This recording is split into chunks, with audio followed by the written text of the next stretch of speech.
According to the barely British corporation, Hungarians warning education becoming too feminine. And there's a report. A pink education phenomenon in Hungary that favors women could endanger the economy. Lower birth rates and disadvantage for men, a report says. Women are overrepresented in Hungarian higher education, according to Parliament's economic watchdog, seen as close to Prime Minister Viktor Orban. So my problem isn't with the fact that women are overrepresented in higher education. My problem is that there is no conversation about the so-called higher education. Now, especially here behind the Iron Curtain, and I think this is true in the Western world as well, there was a lot of emphasis placed on higher education to the point where the correct mindset is that you need to go to a university in order to avoid doing the working class jobs. Like, that is the mindset. It's like the working class jobs are icky, they're disgusting, and therefore a different class of people. But if you are smart, you can avoid doing that by going to higher education. And of course, people pressured the government in order to make higher education more accessible. And because of that, there have been such a high number of people going to the higher education that the economy cannot assimilate them. And I'm not talking about bullshit degrees like gender studies or being a master in lesbian dance therapy, which is a very noble profession, I'm sure. But I'm talking even about veterinarians. I mean, if you think about it, every single street has at least one vet clinic for puppies and kittens. So what it means is that when another person manages to graduate the veterinarian school and they open another clinic with puppies and kittens, they are hurting all of the other veterinarians that have clinics open as well, because there is a super saturation in the market. There is just too many of them, so the market cannot handle more. Now, what's interesting is because everyone moved towards the higher education, you now have the working class job, the trade skills, without which a country can't even run. Because you can run a nation without veterinarians for puppies and kittens, but you can't run a nation without plumbers, because there's going to be shit everywhere. You can't run a nation without builders, because no one can build the clinic for the puppies and kittens. So this is what's happening. Like, we notice now that the people who decide to become electricians, plumber, carpenters, they're making money hand over fist. My jaw dropped when I found out that a truck driver in California was making $6,000 per week. And meanwhile, you have people that have 2 degrees and they're stuck in crippling student debt. They can't make money. So what ends up happening is you have like all these diversity officers and all of these initiatives for diversity to get more women and minorities into universities. The universities are making a killing. I mean, they're making so much money, it's not even funny. But the people that go there end up with crippling debt. And they can't find a job in the profession that they're in. And the university claimed no responsibility for it. All right? So this is the actual conversation that needs to happen. It's not like, oh, well, there's more women that are benefiting from a higher education. I mean, okay, whatever. And also, the other conversation that needs to happen is the dismantling of the toxic ideology that men and women are competing with each other. I mean, a man is someone's son, is someone's husband, is someone's father. A woman is someone's wife, is someone's daughter. Like, we are interconnected. What affects men affects women indirectly, and vice versa. So I really hate this type of conversation. Oh, there's more women, there's more men. Blah, blah, blah. This is just a ideology meant to divide people. So anyway, the authors of the study warned that an increase in female graduates could make women less likely to marry and have children. Mr. Orban has sought to boost Hungary's flagging birth rates. Well, this is actually something that I notice in the West with a lot of articles that are like, oh, you need to have less children for climate change. You need to focus more on your career. Have less children. Have less children. And then it's like, oh, the country is unable to pay welfare for the people that are there. Let's have more immigrants, more immigrants. And it's like, okay, so what you are saying is that the citizens of your country don't have a responsibility in fostering the new generation so that someone can pay for their welfare. And instead, you act like a predatory nation that's going to drain the resources and the young generation from other countries. And by the way, this is how you need to frame things in order for the left to even engage with your arguments. Because at the end of the day, that's what's happening. before the welfare state, and I know like it's something difficult to imagine that such times ever existed, but they did, was that if you wanted to have a retirement, right, when you're old and you can't work, then you needed to have a large family. So that when you're old, you still have your grandkids, your children taking care of you. This was very important. Nowadays, the state is the one that's supposed to take care of you when you're old. The problem is that the state doesn't produce wealth. The state takes money from some people and gives it to others. And you need to have people that the state can take money away from, which is young working people.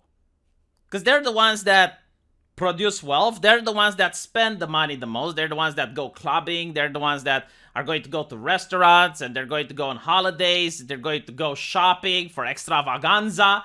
Right? These are the people that the state can tax money away from, with sales tax, with income tax, with so on and so forth. And they take money away from them and they give it to the elderly. But the problem is when you don't have young working people, where do you take the money away from? So the state goes like, okay, well, we need immigrants. So you look at other countries now to take money away from. Now, Hungary is a nation that doesn't want to prey on the youth of other countries. So what they decided to do is to encourage their own population to have children. So if you have a significant number of kids, then you can be exempt from paying taxes. It can be easier for you to make loans from the bank if you're recently married. So on and so forth. Like they're incentivizing their own population in order to convince them to have children. Something which enraged Sweden to the point that I remember a couple of years ago, the diplomat of Hungary in Sweden was called by the Swedish government to answer for these crimes, to explain why is Hungary choosing this path instead of opening its borders and taking immigrants, right? Very interesting. I mean, that news was just baffling to me, but okay. Apparently, what Hungary did seemed to have worked. Their birth rates has increased to a small percentage, but it still did work. And because of that, I think they know what they're doing. I mean, I would preferably want to live in a country where I'm told, hey, if you have kids, you get tax exemptions. Sure, why not? You know, like that's...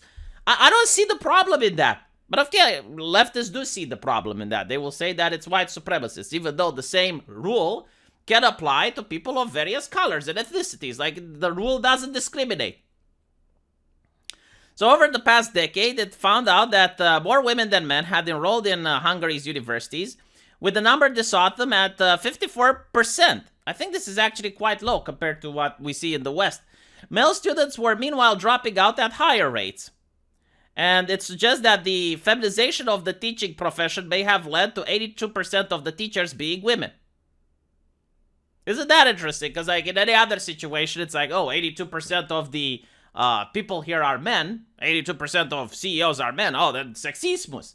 But when you have 82% of teachers being women, there's no problem. And obviously, this is due to personal choices. Like, more women than men seem to want to be teachers. That's perfectly fine. You know, people should be allowed to choose whatever professions they want. The report found that feminine traits such as emotional and social maturity were favored in Hungary's education system, which meant that sexual equality would be considerably weakened.